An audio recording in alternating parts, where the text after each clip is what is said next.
ఈరోజు మన తెలుగులో నుంచి రిలీజ్ అయిన 'బచ్చలమల్లి' మూవీ చూడడం జరిగింది. చూసిన వెంటనే నాకు ఒక మాట చెప్పాలనిపించింది. అల్లరి నరేష్ లాంటి ఒక గొప్ప మనిషి, ఐ మీన్ పాత్ర వైజ్‌గా ఆయన యాక్టింగ్ అయితే చించేసాడనే చెప్పాలి. బట్ ఆయన తీసుకున్న స్టోరీ ఏదైతే ఉందో అది ఓ మంచి స్టోరీ అనే చెప్పాలి. ఇక్కడ అంతా బాగానే ఉంది. ఏంది దెబ్బ అని అంటే రైటింగ్ పార్ట్ అనే చెప్పాలి. స్క్రీన్ ప్లే అనే చెప్పాలి. స్క్రీన్ ప్లే ఎలా ఉండిద్దంటే ఒక విషయం జరిగిద్ది.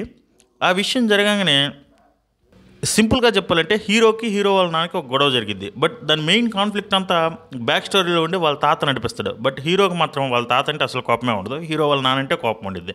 అసలు ఇంత ఇల్లాజికల్ స్క్రీన్ ప్లే ఎక్కడన్నా ఉండిద్దా? అదేమంటే నేను మా తాత మనవడిని అంటాడు గానీ వాళ్ళ నాన్న కొడుకునని చెప్పుకోడు. అసలు నడిపించిందంతా వాళ్ళ తాతే కదా! బట్ ఇది ఏదో హీరోకి ఏదైనా కావాల్సినప్పుడు ఈజీగా దొరికేయటం, లేదా అక్కడికక్కడే సర్దుకొని పోవటం ఉన్నా ఓకే. అసలు అవి ఎందుకొచ్చి చేరతాయో తెలియదు. ఎందుకు పోతాయో తెలియదు. హీరో క్యారెక్టరు బచ్చలమల్లి అనేది ఓ నిజ జీవితంలో తీసుకున్న ఒక క్యారెక్టర్ బచ్చలమల్లి. బచ్చలమల్లి అతను నిజంగానే ఉండడు. బట్ ఆయన జీవితంలో జరిగిన కొన్ని మెయిన్ సంఘటనలు తీసుకొని ఈ మూవీ తీశారు. బట్ ఆ సంఘటనల వరకు ఓకే కానీ దాని చుట్టూ అల్లిన కథనం ఏదైతే ఉందో అది బాగలేదనే చెప్పాలి. మెయిన్లీ అల్లరి నరేష్ గారు కొన్ని సీన్స్లో అయితే విపరీతంగా యాక్ట్ చేసినప్పటికీ ఆ సీన్స్కి ముందు వెనక ఏ అయితే సీన్స్ ఉంటాయో అవి తేలిపోవటం వల్ల ఈయన క్యారెక్టర్ అంతగా లేవదు. మెయిన్లీ క్యారెక్టర్గా అంటే ఒక క్యారెక్టర్ని బేస్ చేసుకుని వచ్చే మూవీస్ ఎలా ఉంటాయంటే ఆ క్యారెక్టర్ హైలో ఉన్నప్పుడు మనము హైలోనే ఉండాలి, లోలో ఉన్నప్పుడు లోలోనే ఉండాలి. బట్ మనం ఏం చేస్తామంటే ఈ సినిమాలో ఏంద్రా బాబు ఏం జరుగుతుంది స్క్రీన్ మీద, ఏదో జరుగుతుంది, ఏదో అయిపోతుంది అన్నట్లే ఫీల్ అవుతాం. సో ఇక్కడ మనం పెద్దగా ఆలోచించి తీసుకోవాల్సిన నిర్ణయాలు ఏం లేవు ఈ సినిమా గురించి. సో మనం వెళ్ళి కూర్చుంటే చాలా ప్రశాంతంగా నడిచిపోయే ఆ థియేటర్ వాతావరణంలో బీజిఎం మనల్ని అలరిస్తుందని చెప్పాలి. సాంగ్స్ అయితే మనకు కొంచెం ఇబ్బందిగానే కలిగిస్తాయని చెప్పాలి. మెయిన్లీ సినిమాటోగ్రఫీ ఏదైతే ఉందో అదైతే మనల్ని టూ గుడ్గా ఇంప్రెస్ చేస్తుందనే చెప్పాలి.